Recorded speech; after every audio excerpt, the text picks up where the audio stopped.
main challenges of working with a canvas that's of an oblong and strange and huge size, such as a piano, is trying to figure out where you're going to place your figures and how you're going to use the instrument itself to guide your compositional decisions. So normally when I start out, like I start out this project like I would any other and make painting, and I measure the canvas, which is 247 inches all the way around, 12 inches high, and I make some sketches and some plans on that format. And so I come up with something like this. So this would be sort of a stretch of the piano that's 48 inches long and 12 inches high. This should theoretically translate directly to the piano and look great. And in fact, that's not at all what happens, because the piano itself not only curves, but it recedes into the distance. And then the two surfaces for the paintings are entirely on two different planes of view. So you get these strange distortions in your composition that have to be accounted for directly on the piano, which is why I've had to actually kind of take these shapes and print them out and adjust the sizes of them to get the piano to appear the way that the sketches appear in the books.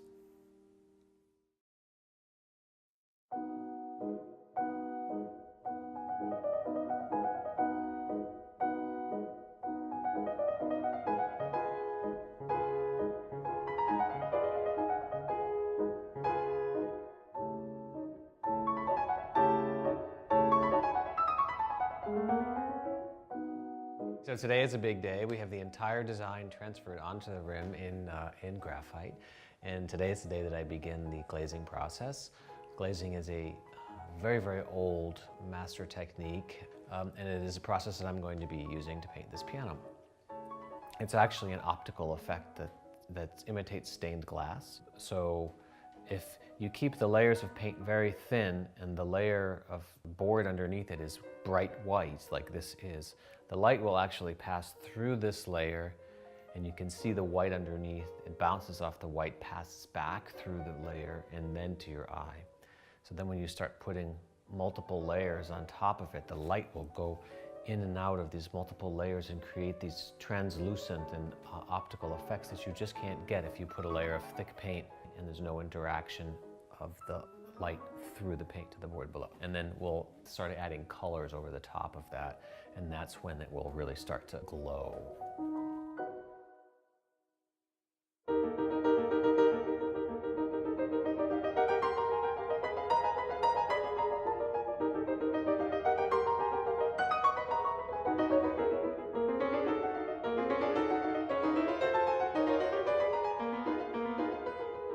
When I began working on the piano as a canvas, it became clear to me that there was an infinite number of angles and an infinite number of perspectives that the viewer could have. And with a story as rich as this is the perfect medium to bring it to life. Sometimes you can look at it in the afternoon light from a given angle. The next morning, from a different angle, you'll get an entirely different feel or an entirely different mood from the colors that come through the glazes on the piano. It provides a universality of always being different, no matter how you look at it. It's almost a living thing.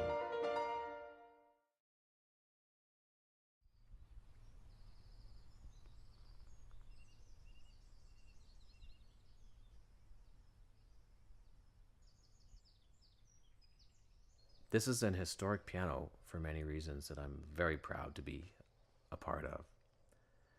Steinway was founded in 1853, and since then has been synonymous with great art, and great art synonymous with Steinway.